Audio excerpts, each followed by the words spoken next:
going to be interesting to see if this game comes down to which team runs the ball better, because the Niners have been, running the ball a lot, but not for necessarily a lot of yards per carry, at least when Christian McCaffrey's out there. Now they're going up against one of the better defenses in the league, one of the better run defenses in the league. And not just that, it's Jim Schwartz against Kyle Shanahan. There's ownage here. Jim Schwartz 9-1 in his career against Kyle Shanahan. He's in his head. What does Kyle need to do to reverse this trend? I tell you, it's going to be a challenge. Not only do the Browns have a great pass rush, obviously Myles Garrett, but I'll tell you what, you go back, you watch them now, they have this kid they drafted from Michigan playing defensive tackle. Is it named Mason Graham? Yes. And I tell you what, he has solidified the Browns front with his play in the interior. And then they got by a gift the linebacker who thought was the best. I told you.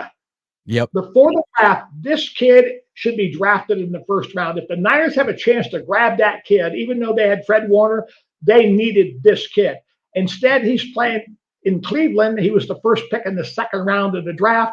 And most likely, Myles Garrett will be the defensive MVP of the league. And then this kid will be the defensive rookie of the year in the league. That's how good this kid is. And he's got the green dot on his helmet, which tells you what?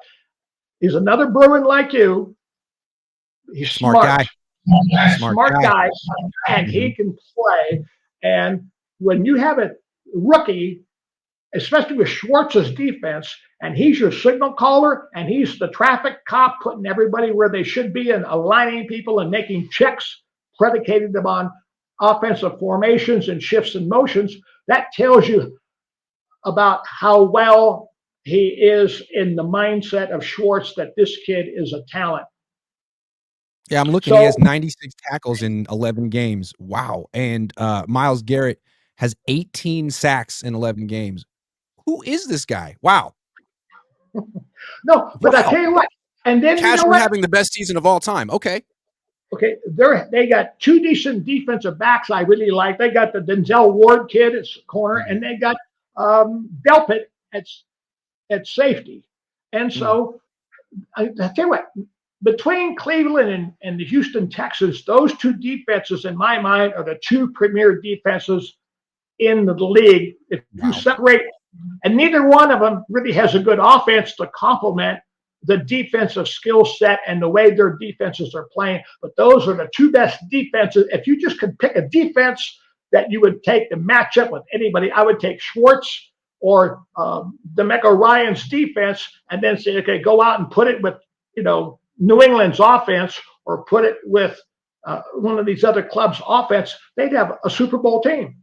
But unfortunately, they're a half a franchise. They got only one side of the ball that is loaded and performing, and the other side is like, there's a reason why you're 3-8. Well, clearly the Niners are going to have to run the ball, but we're going to need to pass it at some point too, and that's where Tom comes in with pass reps. Let's give him let's get it on the screen. Hold on. This is the Playbook breakdown segment powered by Pass Reps, where we make you smarter about football every week. You can get pass reps yourself and actually practice calling plays before Sunday for only $1.99 a month. Just go to passreps.com or click the link below. Let me put it on the screen. Tom, what play are we looking at this week? Okay, now the other day, Kyle tried to run a triple post concept with the middle end, which did not work. It got picked off. Okay. The thing about it is, if he would have the end be the outside receiver, like in this drawing, and run the double post on the inside with the 8 flag and the 8 post, and then I can use Kittle or your backup tight end to chip and help on Myles Garrett. I got McCaffrey in the backfield on the backside, and I'm going to run him on a check release underneath the in route, so I have a high-low over there.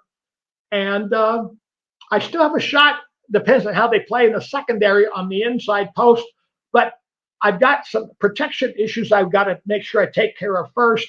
But now I got a chance to throw the in route on the outside and get the ball up in the air before it gets into the middle of the field, because I want it completed no more than maybe 2 to 3 yards, 4 yards at the most, inside the numbers, not at the hash mark, but inside the numbers. And so you can see the spot where the ball will be on the inside of the numbers. Bam, there's your window, but it's not in the middle of the field. And so this way I can eliminate, uh, you know, the traffic in the middle and put the ball out on the edge a little bit. Uh, so the in route, if I'm going to throw it, can be tossed there. And that's where your window is going to And you be. want him to catch it right as he crosses the numbers, not now. This is too late. Yeah, it's got to be 2 to 3 yards at the most inside the inside edge of the numbers. At the And the most. thing about it that's key also is now, the outside edge of the numbers to the sideline is 12 yards. The numbers are 2 yards wide. So I want to align my wide receiver no more than 5 yards from the outside edge of the numbers and allow him to work his stem and his moves and feelings to get to the point where his breaking point is 1 yard outside the edge of the numbers. So then actually he has that yard plus the 2 yards of the numbers, and then the ball's 2 to 3 yards inside that. So there's a 5 yard horizontal window into which he can separate from his coverage to where Brock can make the throw. Yeah, absolutely. And it requires anticipation, but it also requires the right play design. Yeah, if they got depth and zone and they're fronting the in route, I've got McCaffrey underneath on a choice route, the dodge route concept, where I can just check the ball down directly. So I got a high-low read right there. And so I see. But let's orchestrate it and design it, so that it works. But the point is, if Kyle, if you want to throw this dig route, which the whole league knows you want to throw, you've been throwing it for 10 years, you gotta do it right. Otherwise, it's going to be interception city. Yeah, there's a science to it. Yeah. All right. Well, look, you just saw the breakdown. Now go test your own football IQ. Pass Reps updates weekly for just $1.99 a month. The link's below. Don't watch the game. Call it at passreps.com.